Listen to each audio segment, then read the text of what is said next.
En aquel tiempo dijo Jesús a los sumos sacerdotes y a los ancianos del pueblo: escuchad otra parábola.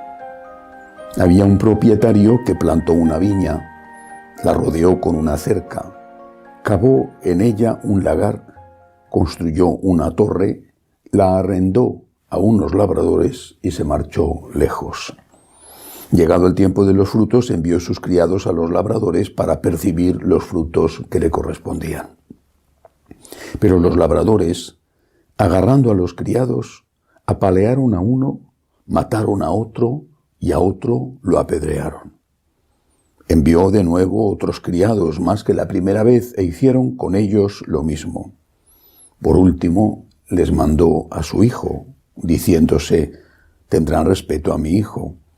Pero los labradores, al ver al hijo, se dijeron: este es el heredero, venid, lo matamos y nos quedamos con la herencia. Y agarrándolo lo sacaron fuera de la viña y lo mataron.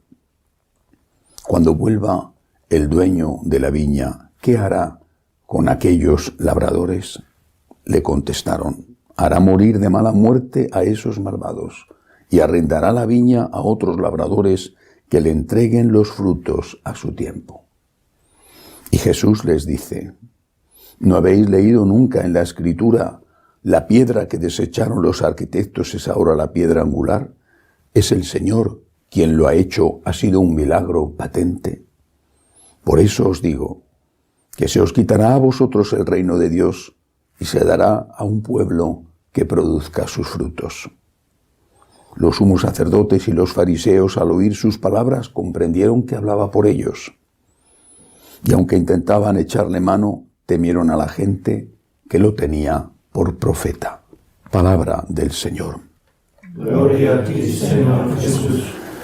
Jesús está hablando de sí mismo y está haciendo un resumen de la historia de Israel.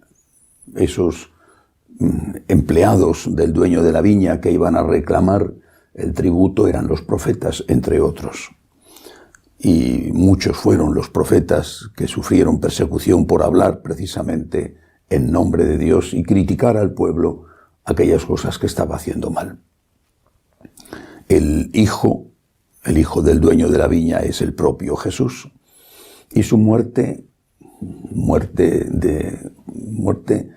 a manos de los hombres, pero muerte procurada e instigada por el demonio, obtuvo el resultado contrario de lo que buscaban. ¿Por qué? Porque esa muerte fue redentora, salvadora para nosotros.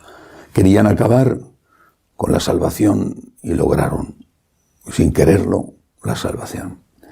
Pero hay que empezar preguntándose una cosa: ¿por qué? ¿Por qué motivo los que tenían la viña arrendada perseguían a los criados del dueño que iban a reclamar el salario, el alquiler? ¿Por qué motivo persiguieron y mataron al hijo del dueño? ¿Por qué? Si no entendemos el por qué, no entendemos bien la parábola. ¿Por qué? ¿Eran malvados porque sí? ¿Les gustaba matar? Pues en este caso no. Había una causa. Quería el dueño cobrar el alquiler. Es decir, exigía sus derechos. No era ni un capricho ni una injusticia. Tenía derecho. Era el dueño, había alquilado la viña y quería cobrar el alquiler. ¿Y cuál es aquel alquiler? Las buenas obras. Ese es el alquiler. ¿Qué nos ha dado Dios? ¿Cuál es la viña? Nuestro cuerpo, nuestra vida, nuestra alma. Nosotros somos la viña, cada uno de nosotros. Nuestra familia es la viña, nuestra patria es la viña. ¿Qué tienes que no te lo hayan dado? Por supuesto que el que no tiene fe no lo verá así, pero nosotros que tenemos fe sabemos que todo se lo debemos a Dios. Incluso aunque hayamos tenido que hacer nuestra parte de esfuerzo, también los labradores tenían que trabajar en la viña. El dueño de la viña no les pedía todo el fruto, les pedía el alquiler. aquello en lo que se habían puesto de acuerdo. Tú te quedas con una parte y me das a mí otra parte. No sé cómo irían las costumbres de alquiler en aquella época, si la mitad o la 10ª parte. Pero el dueño de la viña tenía derecho a reclamar ese alquiler. Dios nos lo ha dado todo y pide buenas obras. Ese es el alquiler. Pide que le adoremos. Pide que le imitemos en nuestro comportamiento. Y eso resulta molesto. Se dice con frecuencia una frase que suele ser verdad. Hay que matar al mensajero. Se aplica muchas veces a los que transmiten una noticia que no es agradable de escuchar. Al periodista, por ejemplo. Hay que matar al mensajero. En este caso el mensajero era el que iba de parte del dueño a decir es la hora de pagar el alquiler. Fuera un empleado o fuera el propio hijo. Es la hora de pagar el alquiler. Hoy el mensajero es aquel que dice, esto está mal, no puedes hacerlo. Y si lo haces tienes que saber que está mal. No puedes matar. No puedes matar al niño en el vientre de su madre. No puedes hacerlo. No puedes matar a un niño porque venga con un síndrome de Down, por ejemplo. No puedes hacerlo. No puedes matar a los ancianos porque te molesten o porque sean una carga para la seguridad social. No puedes hacerlo. No puedes cerrar los ojos ni los oídos a la gente que está sentada a tu mesa, pero no le das de comer. O que está en la puerta de tu casa, pero no le abres. El Señor nos está pidiendo buenas obras porque tiene derecho a pedirlo. Nos está pidiendo buenas obras y eso nos incomoda. La conciencia nos fastidia. La conciencia no nos deja disfrutar de nuestros lujos y placeres. La conciencia nos dice, fíjate, estás obrando mal, fíjate. Ese te necesita, fíjate, está robando. ¿Y qué hacemos? Matar la conciencia. ¿Y quién es la conciencia? La conciencia del hombre, de tu familia, del mundo, es la Iglesia. Y empezamos a echar basura. Una basura que a veces la propia Iglesia proporciona.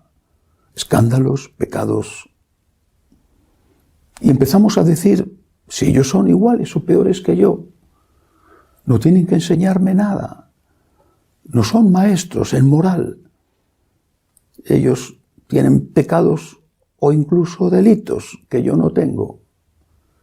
Y eso se dice simplemente porque no gusta escuchar aquello que dicen. Haced lo que dicen, no hagáis lo que hacen. Cuando la Iglesia enseña, como ha enseñado siempre, no con novedades que están en contra de la palabra y del magisterio de la tradición, sino como ha enseñado siempre, aunque quien lo enseña no sea perfecto, lo que importa es lo que enseña. Si el empleado,